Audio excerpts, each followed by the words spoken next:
Ora il mito è di lui, visto come un uovo appartenente al carismatico essere stato, invece servizievole verso il popolo che si deve esprimere in contemporanea. C'è uno che prende il sostituendo, la prova egli crede nella novità del dopo.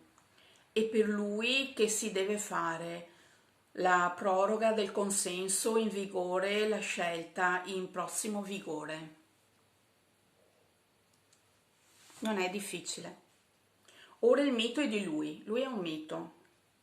Visto come un uovo, è una novità, è appena arrivato, appartenente al carismatico essere stato, c'era già prima ma è stato eletto adesso come mito, invece servizievole verso il popolo, quindi è un'elezione che si deve esprimere in contemporanea, che si esprime insieme con lui, c'è uno che prende il sostituendo, c'è uno che va sostituito, quindi magari come il presidente che va sostituito.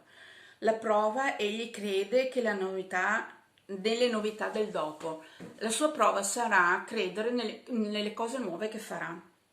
Per lui, è per lui che si deve fare, cioè noi dobbiamo tutti provvederci per fare per quello che lui dice di fare. La proroga del consenso in vigore, la scelta in prossimo.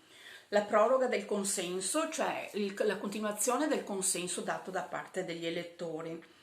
In vigore la scelta, abbiamo messo in vigore il fatto che è stato scelto lui, in prossimo vigore, forza, coraggio, andiamo avanti, facciamo cose nuove, cose belle.